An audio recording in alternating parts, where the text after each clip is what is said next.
श्री शिवाय नमस्तुभ्यम। हर हर महादेव। हमारे चैनल गौरा महादेवा पर आपका स्वागत है। सभी शिव भक्तों से अनुरोध है, अगर आप हमारे चैनल पे नए हैं तो चैनल को सब्सक्राइब और वीडियो को लाइक करें। हम परम पूज्य गुरु जी के बताए हुए उपाय को करके दिखाते हैं और आसान भाषा में समझाने का प्रयास भी करते हैं। अब बढ़ते हैं उपाय की ओर। महाराष्ट्र के जलगांव 40 गांव राज्य में चल रही श्री राम शिव महापुराण कथा में गुरुजी ने 5वें दिन की कथा में बहुत ही खास और बहुत ही बेहद उपाय बताए हैं। हम शंकर भगवान को एक बेलपत्र चढ़ाकर और 108 बेलपत्र का फल कैसे प्राप्त करें, गुरु जी ने इस उपाय के बारे में बहुत ही विशेष रूप से समझाए हैं सबको। अगर आप किसी कारणवश यह कथा नहीं सुन पाए हैं तो आपको इस छोटे से वीडियो के माध्यम से इस कथा की, इस उपाय की पूरी जानकारी प्राप्त होने वाली है। अब बढ़ते हैं उपाय की ओर। गुरु जी ने उपाय बताए हैं जो कैसे करना है।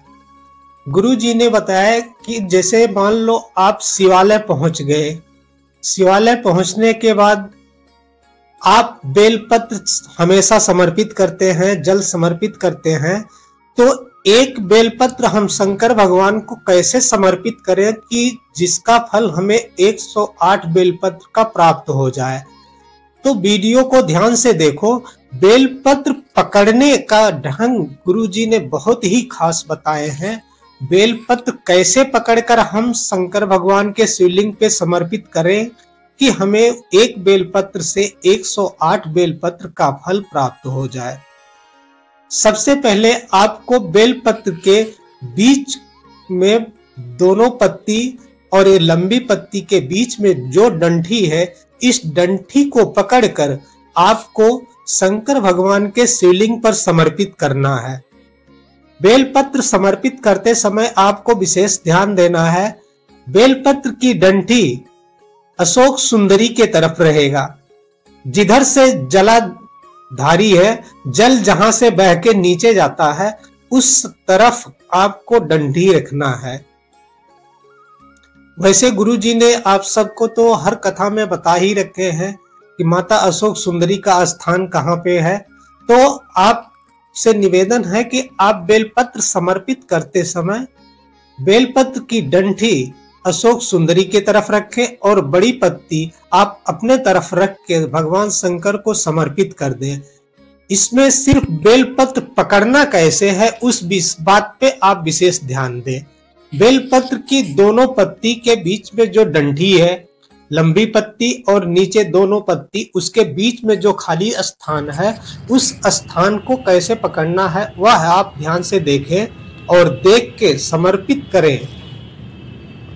अब बढ़ते हैं दूसरे उपाय की तरफ। बेलपत्र आप मंदिर पहुंच गए, आपके पास ना जल है, ना आपके पास चंदन है, ना आपके पास भभूति है, ना ही आपके पास एक लोटा जल है और आप शिवालय पहुंच गए। आपकी अंदर आत्मा में यही है कि आप शंकर भगवान की पूजा आराधना करें, लेकिन आपके पास सामान कुछ भी नहीं है। तो उस समय में आपको कैसे किया जाए जो शंकर भगवान आपकी पूजा अर्चना एक बेलपत्र से शंकर भगवान खुश हो जाए।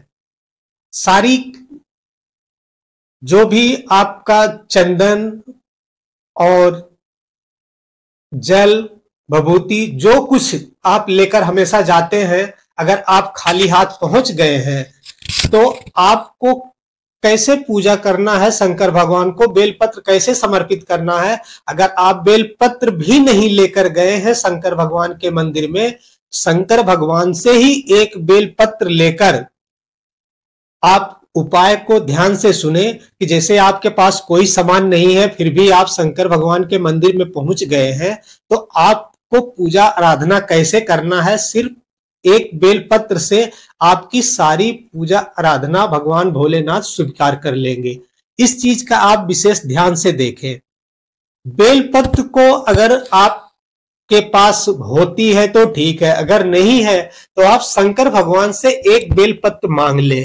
मांगकर बेलपत्र को धुल ले और धुलकर अपने बाएं हाथ में बेलपत्र रख के दाहिने हाथ से उसको दबा दे। दबा के रख के अपनी मनोकामना करते हुए भगवान भोलेनाथ से, फिर उसके बाद बेलपत्र की लंबी वाली पत्ती आप 2 उंगल से पकड़कर शंकर भगवान के शिवलिंग पर समर्पित कर दें। समर्पित करते समय आपको विशेष ध्यान देना है। लंबी पत्ती आप पकड़कर समर्पित कर रहे हैं और डंठी अशोक सुंदरी के तरफ रहेगा। इस हिसाब से आप बेलपत्र पकड़कर समर्पित कर दें और बेलपत्र समर्पित करते समय आपको श्री शिवाय नमस्तुभ्यम, ओम नमः शिवाय या जो आपसे बन सके वह मंत्र का उच्चारण करते हुए आप भगवान भोलेनाथ पर बेलपत्र समर्पित कर दें। भगवान भोलेनाथ मात्र एक बेलपत्र से आपकी सारी पूजा स्वीकार कर लेंगे। सब विधि आपने एक बेलपत्र ऐसा चढ़ा दिया तो आपका पूरा विधि विधान से किया गया पूजा का फल प्राप्त हो जाएगा।